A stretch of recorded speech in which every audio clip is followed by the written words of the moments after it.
Hello children. In previous lecture we discussed about chapter number 6. पिछले time पे हम chapter number 6 discuss कर रहे थे, colonisation and the city.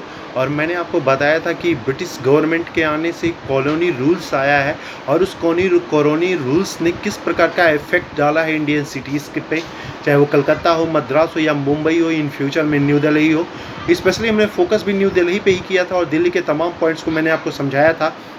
Delhi में किस प्रकार दिल्ली को पहले एक सेंटर के रूप में रखा गया और धीरे धीरे 1911 में दिल्ली को ब्रिटिश गवर्नमेंट का यानी इंडिया का कैपिटल बनाया गया। दिल्ली में इतना डेवलपमेंट किया जिससे मुगलिया एम्पायर के रेपुटेशन को ख़त्म कर दिया जाए और ब्रिटिश अपने आप को दिखा सके कि देखो इंडिया, हम कितना आपके जो आपका सबसे ताकतवर एम्पायर है मुग़ल एम्पायर, हम उसको भी कुचल के हम उसके ऊपर खड़े हैं। तो ये ब्रिटिशों ने मुगलिया एम्पायर के रेपुटेशन को ख़त्म करने के लिए दिल्ली को अलग ढंग से व्यवस्थित किया। डिस्कस हमने किया डिक्लाइन ऑफ के पार्टीशन के बारे में भी, दिल्ली का पार्टीशन पे क्या इफेक्ट पड़ा, तमाम पॉइंट हमने डिस्कस किया था पिछले चैप्टर में। उसका एक्सरसाइज मैंने अपलोड कर दिया था, एक्सरसाइज आप किए होंगे और अपने मन से ही किए होंगे। चलिए आज आगे ले चलते हैं, आपके नेक्स्ट चैप्टर की बारी है क्योंकि चैप्टर नंबर 6 आपका फिनिश हो चुका है। आज डिस्कस करते हैं आपका chapter number 7। The name of the chapter is weavers, iron smelter and factory owners. आज बारे में डिस्कस करेंगे आपके वीवर्स के बारे में, कारीगरों के बारे में, बेचारे आयरन स्टील के मालिकों के बारे में, कुछ फैक्ट्री ओनर्स के बारे में। जिस तरह सिटीज़ इफेक्ट हुआ, जिस तरह ट्राइबल्स इफेक्ट हुए, जिस तरह पेस्टोरलिस्ट इफेक्ट हुए, कुछ उसी तरह का इफेक्ट आपके इंडियंस फैक्ट्रीज़ पे भी पड़ा है ब्रिटिश गवर्नमेंट का।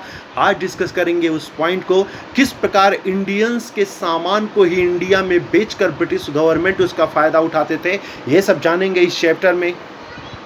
कैसे फैक्ट्री ओनर्स को इन्होंने अपने जाल में फंसाया, कैसे फैक्ट्री ओनर से अच्छा खासा रेवेन्यू कलेक्ट करते थे, ये सब डिस्कस करेंगे आपके इस चैप्टर में आज। क्लियर? तो स्टार्टिंग जो है वो इंट्रो है सिंपल। आज हम ये चैप्टर स्टार्ट कर रहे हैं तो आपके दो सबसे बड़े फैक्ट्रियों पे हम ज़्यादा फोकस करेंगे, स्पेशली बात करेंगे उन्हीं के बारे में।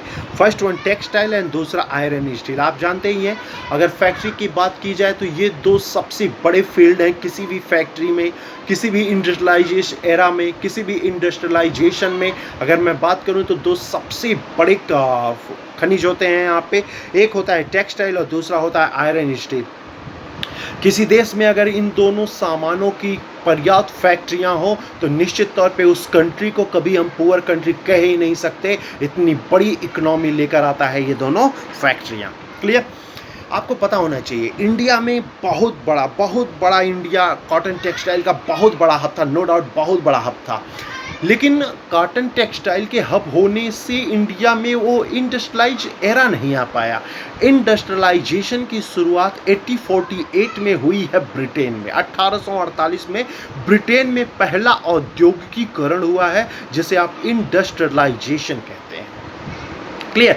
यानी ब्रिटेन ने अपने सामानों को अच्छा खासा फैक्ट्रियों में बनवाया है, कंपनियों में बनवाया है और उसे मार्केट में लॉन्च किया।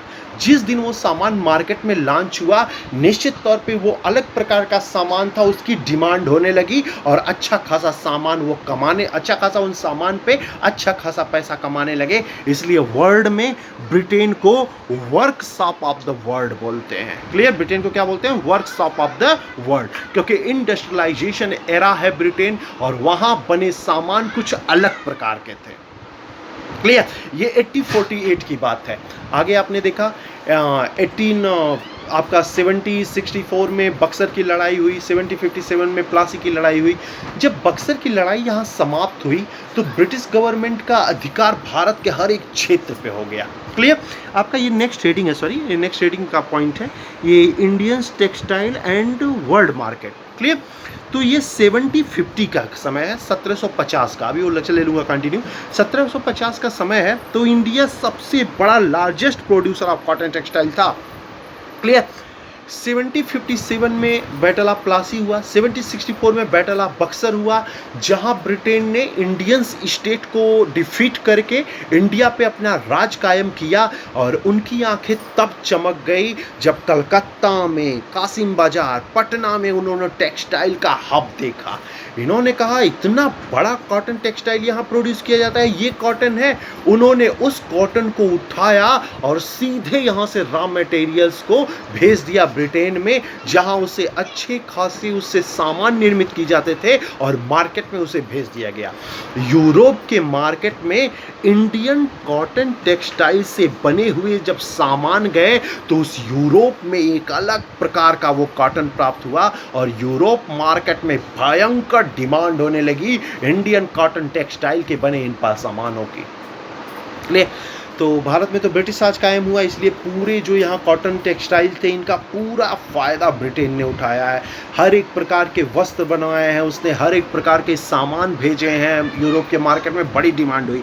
आप देखिए आपके नीचे एक पिक्चर बना हुआ है, एक पिक्चर बना है, तो उस पिक्चर में कहा गया है, नीचे देखो वो सेकंड हेडिंग ना आपका वर्ड्स टेल अस हिस्टोरीज, उसमें देखो एक पिक्चर बना है, उसमें एक अंग्रेज ऑर्डर देता है, इंडियन फैक्ट्री ओनर्स को एक ऑर्डर देता है।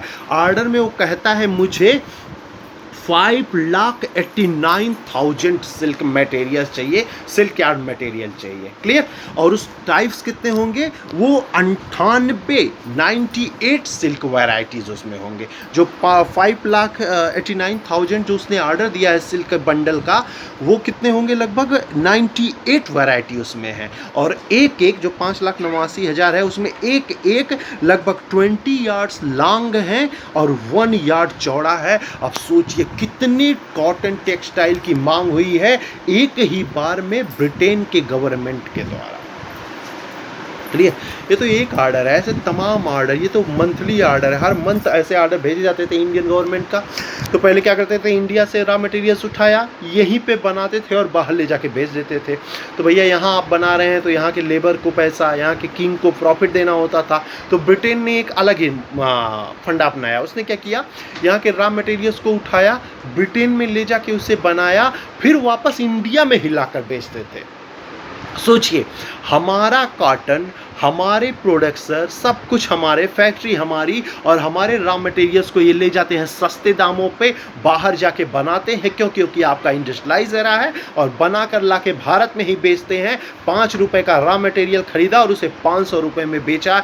ये फ़ायदा उठाते थे इंडियन कॉटन टेक्सटाइल का ये ब्रिटिश गवर्नमेंट। क्लियर। स्टार्टिंग में इंडिया इनके लिए एक ट्रेड करते थे यहाँ से, लेकिन भविष्य में इंडिया इनका सबसे बड़ा मार्केट बन गया, क्योंकि इंडियन सामानों से ये अच्छा खासा कमाई करने लगे हैं आपके वर्ल्ड मार्केट में। क्लियर। तो एक टॉपिक यही है आपका, Indian textile and words market. Second जो टॉपिक है वो टॉपिक है वर्ड्स टेल अस हिस्टोरीज।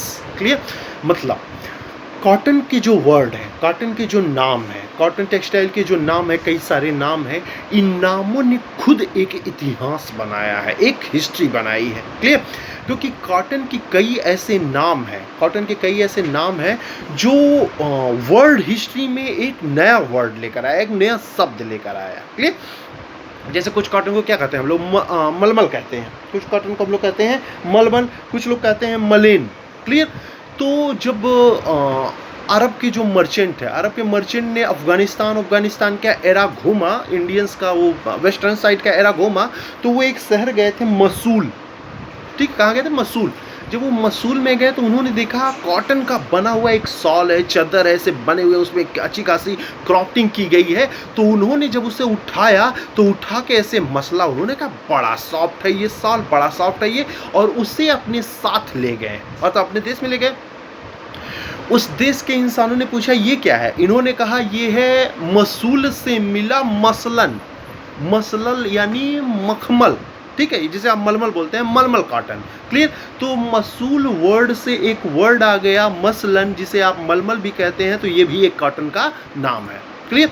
ऐसे ही एक वर्ड कॉटन को हम लोग कहते हैं कैडिको। वर्ड में क्या फेमस है, कैडिको। कैडिको बहुत फेमस है ना। तो क्या हुआ, यूरोप के जब कोई मर्चेंट जब इंडिया में आए तो वो सबसे पहले, आपको पता है वास्को डिगामा आया था 1498 में। तो वास्को डिगामा गया था कालीकट का उस समय राजा जमोरिन था, आपको पता है। तो कालीकट में जब वो गया तो वहाँ से वो अच्छा खासा मसाला लेकर चला आया था। तो जो उसने रास्ता दिखाया इंडिया में आने का, उस रास्ते से यूरोप के कई सारे मर्चेंट आने लगे, कई सारे मर्चेंट आए। तो उन्होंने जब इंडिया में एंट्री मारी तो उन्होंने मसालों को नहीं देखा, कालीकट ही गए लेकिन उन्होंने मसालों को नहीं देखा, उन्होंने देखा इंडियन कॉटन टेक्सटाइल को। उन्होंने कॉटन टेक्सटाइल को देखा, उन्होंने कहा अरे अजीब तरह का कॉटन है, इसलिए चाहते हैं, बड़ा सॉफ्ट है, ये है वो है। वो वहाँ से उसको खरीदे हैं और ले गए हैं अपने देश में। देश के वासियों ने कहा क्या है भाई ये? इन्होंने कहा ये कालीकट से लाया गया कैडिको है। तो एक नया वर्ड क्या आ गया? कैडिको। सब इंडियन नाम है, कालीकट से ही कैडिको है, सब इंडियंस नेम है, लेकिन वर्ड ने उसे एक नया नाम, एक नया इतिहास दिया है। कुछ और ऐसे वर्ड है जैसे आपका चिंच, तो चिंच आया है चीज से, आपका कोसा आया है कोश से, आपका है बंदाना, ये आया है बंधन वर्ड से। तो सब इंडियंस वर्ड हैं जिससे एक नए प्रकार का इतिहास बना है वर्ड में। ठीक, ये सब देन है कॉटन टेक्सटाइल्स की, ये सब देन है कॉटन्स की, जिसकी डिमांड यूरोप के सारे देशों में थी। ब्रिटिशर्स यहाँ से अच्छा खासा कॉटन निकालते थे, रॉ मटेरियल्स उसको अच्छा खासा बनाते थे, यूज़ करते थे उसका, और ले जाके यूरोप के मार्केट में बेचते थे, जहाँ से उन्हें बड़ा अच्छा खासा प्रॉफिट होता है। आपके पिक्चर में कई सारे पिक्चर्स बनाए गए हैं, उसमें देखिए बंदाना के कुछ शॉल्स बनाए गए हैं, सिल्क के, कॉटन के कुछ और वस्त्र बनाए गए हैं। वस्त्र में देखिए डिजाइनिंग कितनी अच्छी, कितना अच्छा डिज़ाइन किया गया, उसमें क्राफ्टिंग कितनी अच्छी की गई है। इन्हीं क्राफ्टिंग वगैरह करने की वजह से इसकी डिमांड यूरोप के सभी देशों में थी, क्योंकि इंडियंस जो कॉटन है वो बड़े मुलायम सॉफ्टली थे, बड़े मलमल टाइप के होते थे, और जो ब्रिटिशर्स हैं या फिर यूरोप के अन्य देश हैं वो इसी तरह का प्रोडक्ट चाहते भी थे जो अच्छा खासा रहे, उनके शरीर को किसी प्रकार का नुकसान न पहुंचाए। इसलिए इंडियंस जो कॉटन टेक्सटाइल है उनकी बड़ी कॉटन जो है बड़े डिमांड किए जाते थे यूरोप के अन्य मार्केटों में। क्लियर? ब्रिटिश गवर्नमेंट ने जब ये देखा कि इंडियंस कॉटन्स की मांग, डिमांड बढ़ रही है यूरोप के अन्य देशों में, और उनसे उन्हें अच्छा खासा रेवेन्यू मिल रहा है, अच्छा खासा पैसा मिल रहा है, तो ब्रिटिश गवर्नमेंट ने अपने अधिकारियों से कहा ऐसा है, इंडिया के उन सिटीज़ को पकड़ो जिन सिटीज़ में कॉटन टेक्सटाइल के अच्छे खासे क्षेत्र हों, अच्छे खासे हब हो, क्योंकि उन सिटीज़ को अगर हम कैचअप कर लेंगे तो निश्चित तौर पे उस पूरे कॉटन का फ़ायदा हम लेंगे। क्लियर? इसी के कहने पे कहा जाता है ब्रिटिश अधिकारियों ने कासिम बाज़ार, आपका पटना, कलकत्ता, जो सबसे बड़े हब हुआ करते थे कॉटन के, इन सारे सेंटर्स को इन्होंने अपने एक्वायर्ड कर लिया, अपने कब्जे में ले लिया, और धीरे धीरे इंडियन टेक्सटाइल पे इनका एकाधिकार हो गया।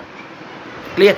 चलिए कोई बात नहीं, आप यहाँ से सामान बनाते हैं, ले जाके मार्केट में बेचते हैं, उसमें मुझे कोई प्रॉब्लम नहीं, क्योंकि किंग्स को पैसा देते हैं, फैक्ट्री ओनर्स को पैसा देते हैं। लेकिन अब आप होशियार निकले, आप यहाँ के मटेरियल्स को उठाते हैं, ले जाते हैं ब्रिटेन में, उसे बनाते हैं और फिर लाके इंडिया में ही बेचते हैं। तो जिससे आपने खरीदा है वो रॉ मटेरियल जिनसे खरीदा, आप तो उन्हीं के लिए एक कंपटीशन क्रिएट कर दिए हैं। वो भी तो बेचारे अपना बना के बेचते हैं, तो आप वहाँ से, भाई आपका इंडस्ट्रियलाइजर है, आप इंडस्ट्रियल हैं, आप अच्छे से उन्हें बना सकते हैं, ले आके उन्हीं के समझ, उन्हीं के बराबर उस टेक्सटाइल कॉटन के बने क्लॉथ्स को बेचते थे। क्लियर?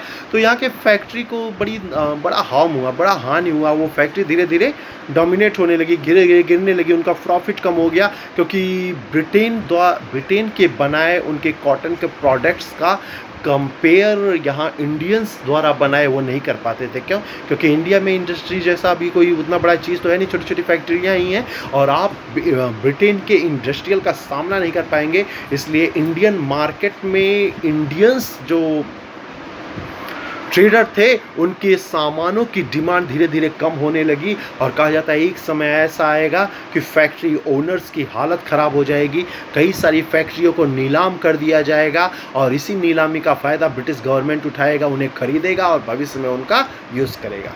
क्लियर? चैप्टर थोड़ा बोरिंग है, मैं पहले ही थोड़ा जानता था कि चैप्टर थोड़ा बोरिंग आपको लगेगा, लेकिन क्या करूं, घबराना मत, यही लास्ट चैप्टर आपका है। मॉडर्न हिस्ट्री वैसे भी बोरिंग सब्जेक्ट नहीं है, लेकिन यही एक चैप्टर है जो थोड़ा आपको बोर कर सकता है, क्योंकि आप डेवलपमेंट पॉइंट जानते नहीं हैं। इसलिए हो सकता है ये वीवर्स, आयरन स्मेल्टर और फैक्ट्री ओनर्स का पॉइंट थोड़ा आपको बोरिंग करे, लेकिन पढ़ लीजिए, क्योंकि ये डेवलपिंग पॉइंट है, और डेवलपिंग पॉइंट से एक दो क्वेश्चंस जरूर बनेगा। घबराना मत, यही लास्ट चैप्टर है जो आपको थोड़ा बोर करेगा। इसके बाद कोई चैप्टर्स आपको बोर नहीं करेंगे, क्योंकि इसके बाद वास्तव में आपका फ्रीडम फाइट शुरू होगा। चाहे वो बात करूं मैं स्वदेशी आंदोलन की, चाहे बात करूं जलियांवाला रोल एक्ट, असहयोग, सविनय अवज्ञा, क्विक इंडिया मूवमेंट, कई सारे मूवमेंट पढ़ाऊंगा, कई सारे भगत सिंह, महात्मा गांधी, सुभाष चंद्र बोस, जवाहरलाल नेहरू, बाल गंगाधर तिलक, कई सारे नाम बताऊंगा। निश्चित तौर पे आगे की हिस्ट्री बड़ी मज़ेदार होने वाली है, क्योंकि आपके तमाम प्रकार के आप स्टोरी पाएंगे। क्लियर? घबराना मत, यही लास्ट चैप्टर है जो थोड़ा आपको बोर करेगा। 2-3 लेक्चर में मैं इस चैप्टर को फिनिश कर दूंगा, और जब आपका चैप्टर नंबर 8 स्टार्ट करूंगा वो होगी मेन हिस्ट्री, और आपको बड़ा मजा आएगा उस चैप्टर में। तो आज आपने दो टॉपिक्स देखा, Indian textile and world market. पहला तो इंट्रो देखा, उसमें मैंने क्या पढ़ाऊंगा वो मैं डिस्कस कर चुका। हेडिंग आपने देखा, पहला heading Indian textile and world market का, दूसरा आपने हेडिंग देखा वर्ड्स टेल अस हिस्टोरीज। ये दोनों टॉपिक आपने देख लिया। नेक्स्ट वीडियो में इसके आगे की स्टोरी ले चलते हैं। तब तक मैं आपके पास क्वेश्चंस भेज रहा हूँ जिसे आप सॉल्व करिए। Okay, thank you.